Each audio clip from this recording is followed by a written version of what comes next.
may update mula sa National Security Council. ADG John, magandang umaga sa iyo. Yes, magandang umaga, partner. At unahin nga natin itong tanong mula sa GMA News Online. May na-monitor daw na Russian attack submarine sa West Philippine Sea. Kailan po ito namataan at saan specifically sa West Philippine Sea? Yes, tama yan, partner. No? Noong November 28, meron tayong namataan na isang Russian attack submarine some 80 nautical miles off the Mindoro Island. No? Kaya nung nalaman natin itong sitwasyon na ito, nagpadala kaagad tayo ng mga assets natin. Nagpadala tayo ng mga eroplano para ma-monitor natin kung ano yung ginagawa ng Russian submarine na ito sa ating exclusive economic zone. At nagpadala din tayo ng isang frigate, yung ating missile frigate, yung BRP Jose Rizal, para i-shadow itong submarine na pumasok sa ating exclusive economic zone. Okay, so bukod po sa na-mention po ninyo na may sumusunod sa kanilang BRP Jose Rizal, ano? Ano pa po ang actions? Ito ay follow-up question ng GMA News, no? Ng Philippine government about this. At sa tingin niyo po ba ay ito ay alarming? Well, gaya nga ng sinabi, partner, ng ating Pangulo, we're concerned. We're very concerned about the presence ditong Russian attack submarine sa loob ng ating exclusive economic zone. Kaya nga naman ay nagpadala tayo ng mga assets dito. At nagkaroon tayo, partner, ng radio challenge. No? We challenged the attack submarine kung ano ang ginagawa niya sa ating exclusive economic zone. At sumagot ito. Okay. No? Ang sinabi niya, nagpakilala siya na siya ay itong Russian attack submarine, at sinabi niya na galing siya ng exercises, PASEX exercises with the Royal Malaysian Navy sa Kota Kinabalu sa Malaysia, and on the way na siya pabalik sa kanyang naval base sa Vladivostok. No? Okay. At sinabi niya na inaantay lang niya na gumanda yung panahon. No? Kaya siya nag-surface. No? At ipapaalam niya sa atin pag ready na siyang bumalik sa Russia, no? Sa Vladivostok. And eventually, nung kinahapunan, ay nagpaalam din siya. Sabi niya ay babalik na siya sa Russia. Okay. So, naging maayos naman po yung ating pagmamonitor dito sa Russian attack submarine na ito. At every step of the way, kaagad-agad nating minonitor at inalam ang kanyang ginagawa. And let me just emphasize, partner, na ito pong parte kung nasan siya namataan, hindi siya territorial sea ng Pilipinas. Okay? Nasa high seas siya, nasa exclusive economic zone. So, technically, the Russian ship is exercising freedom of navigation. Okay, so wala na siya doon ngayon? Wala na. Wala na. Umuwi din siya kaagad noong November 28.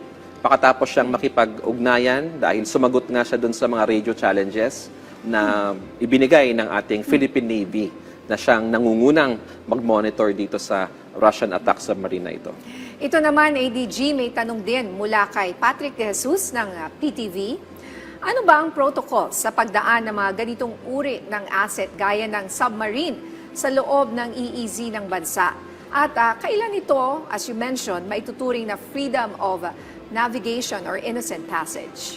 Well, syempre yung iba nababahala dahil ito ay nasa exclusive economic zone natin. No? Pero very clearly, nakalagay din sa ating mga batas kasama yung Philippine Maritime Zones Law na itong exclusive economic zone, ang karapatan natin dyan is more of economic. Yung natural resources niyan.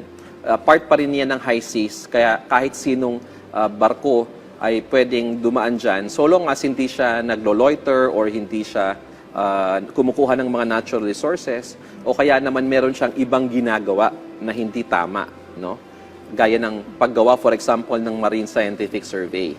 So in this case, hindi naman ginagawa ng barkong yan, nagsabi naman siya na nag-aantay lang siya na gumanda yung panahon. So, in the same manner, pag ang ating mga barko naman, for example, napunta sa ibang bansa at dumaan doon sa exclusive economic zone ng ibang bansa, they are also given the right of freedom of navigation and innocent passage.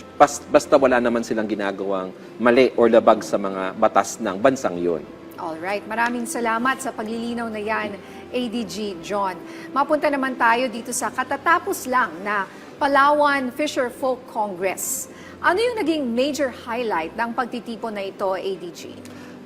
Well, yes, kami ay pumunta po, ang National Security Council ay pumunta sa Coron, Palawan para kausapin yung mga 170 nating mga kababayang mangingisda doon from Northern Palawan na siyang nangingisda sa West Philippine Sea. At during that Congress, binuksan natin yung pag-uusap kung ano yung mga issues at mga hinaing nila sa ating pamahalaan at nagbigay din tayo ng tulong pinansyal para sa kanila.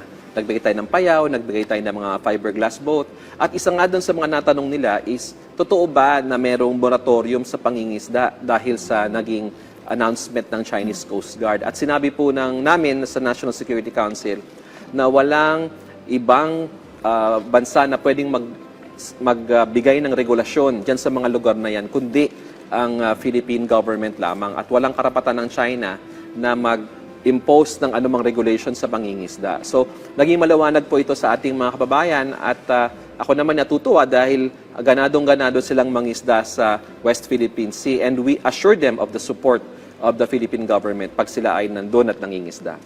So, kayo po ay nakipagpulong no, dito sa mahigit 100 mangingisda dyan po sa Palawan. Yung mga concerns po nila, as you mentioned, Yes. kung sila ba ay malaya na makapangisda doon. So, kumusta naman po sila ngayon? Yes, 170 partner yung aming mga mangisda na nakapulong.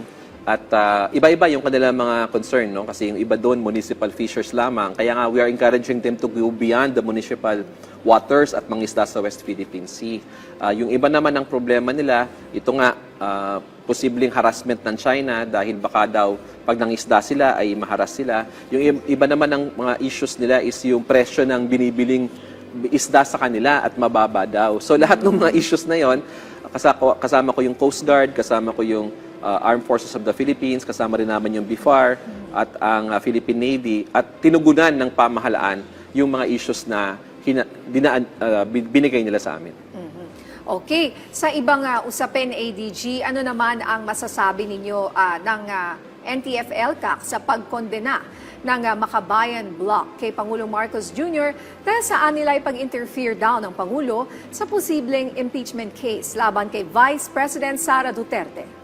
Well, kami sa National Security Council, suportado namin yung naging pahayag ng Pangulo na wag nang ituloy itong impeachment na ito dahil itong impeachment complaint will distract the nation from the more pressing problems that we are facing. No? Maliwanag yung sinabi ng Pangulo na kailangan tugunan yung pangangailangan ng ating mga kababayan at kung mayroong ganitong impeachment, mawawala yung atensyon ng ating mga legislatura at lahat ng ating bansa sa mga isyong ganyan. So, ang kinababahala lang namin yung naging pag-insist no, ng Makabayan Block na kailangan daw ituloy itong impeachment complaint despite yung pakiusap ng ating Pangulo. And nakikita natin dito, partner, yung very firm na Maoist drama season ideology na ang gusto ng Makabayan Block ipag-awayin yung mga naghaharing uri, yung tawag nila, no, the political class, kasi class warfare nga.